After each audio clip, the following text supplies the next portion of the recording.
Subscribe now and press the bell icon. Never miss an update.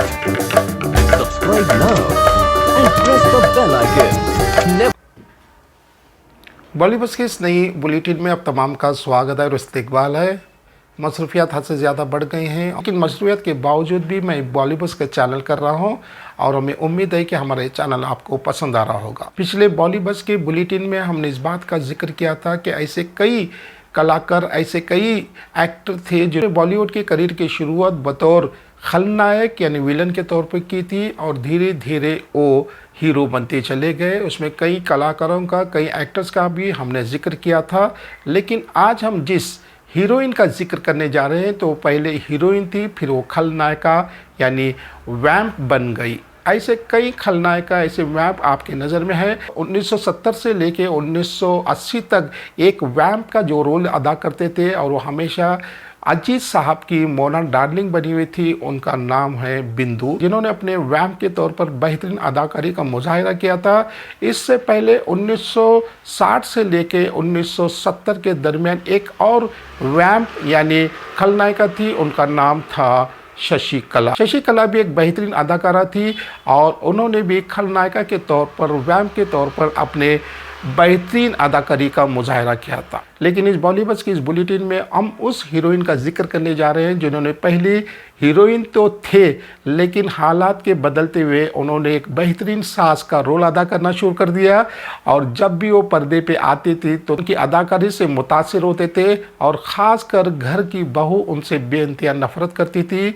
और वो अदाकारा, वो हीरोइन थी ललिता पवार। ललिता पवार एक ऐसी अदाकारा थी, अपने इब्तदाई दौर में बतौर हीरोइन मराठी के कई फिल्मों में अपने बेहतरीन अदाकारी का मुजाहिरा भी किया और कई फिल्मों को वो प्रोड्यूस भी की। बतौर हीरोइन उनके चंद फिल्में जो नाकाबिले फरामोश हैं और वो फिल्में हैं 1942 की एक फिल्म जंग आज़ादी में जिन्होंने बतौर हीरोइन काम किया था और उनके मुकाबिल थे भगवान दादा, उनके हीरो थे। इसके बाद उनकी दूसरी कई फिल्में जिनमें उन्होंने बेहतरीन अदाकारी का मुजाहिरा किया और हीरोइन उनके चंद फिल्में जो नाकाबिले फरामोश हैं जिनमें मौजूद है राम शास्त्र, Daag, Dahej, Daag, Shri 420, mister and mister 55, Sujata, Jhumroo, Junglee, Hum दोनों, गृहस्थी और खानदान, नीलकमल, खामोशी और उनकी बेहतरीन फिल्म जो राजेश खन्ना के साथ थी वो थी आनंद।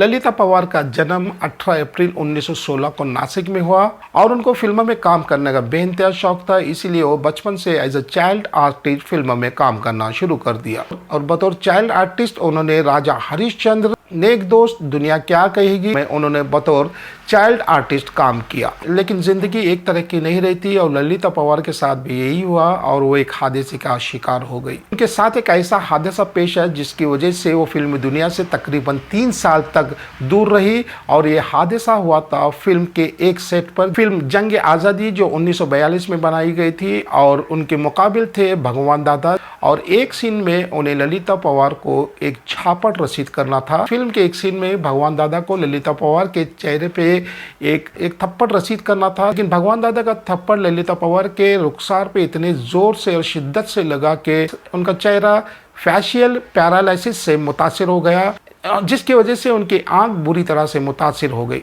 ललिता पवार तकरीबन 3 साल तक फिल्मी दुनिया से दूर रही, लेकिन फिर एक बार जब वो मैदान में उतरी और जो हादसा जंग आज़ादी के दौरान हुआ था वही उनके लिए एक बहुत बड़ा सरमाया साबित हुआ और उस जख्मी आंख की वजह से वो लोगों को बेइंतहा मुतासिर करने लगी और हर तरफ से ललिता पवार की इस जख्मी आंख का जिक्र किया जाने लगा और उन्होंने बेहतरीन से बेहतरीन सास के रोल अदा करना शुरू कर दिए। बेहतरीन अदाकारी को मुतासिर होते उन्हें कई अवार्ड से नवाजा गया और किसी भी किस्म के रोल को बेहतरीन तौर पर अदा करती थी और इनकी अदाकारी की वजह से उन्हें फिल्म फेयर ने बेस्ट एक्ट्रेस के तौर पर फिल्म परवरिश जो 1958 में बनाई गई थी, ललिता पवार की बेहतरीन अदाकारी की वजह से फिल्म फेयर ने उन्हें कई फिल्मों के लिए नॉमिनेट किया बतौर बेस्ट एक्ट्रेस और बेस्ट एक्ट्रेस का अवार्ड आंचल, प्रोफेसर और कोहरा के लिए दी। इसके अलावा ललिता पवार ने भी टीवी सीरियल्स में भी अपने अदाकारी के जोहर दिखाए। रामायण सीरियल में उन्होंने एक बेहतरीन रोल अदा किया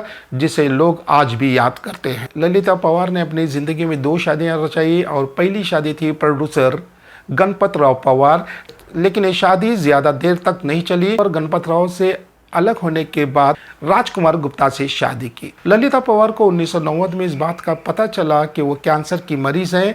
इसकी वजह से वो फिल्म दुनिया को खैराबाद करके उन्होंने इलाज के लिए पूना शिफ्ट होना मुनासिब समझा, जहाँ वो आखिरी दम तक पूना में ही रही।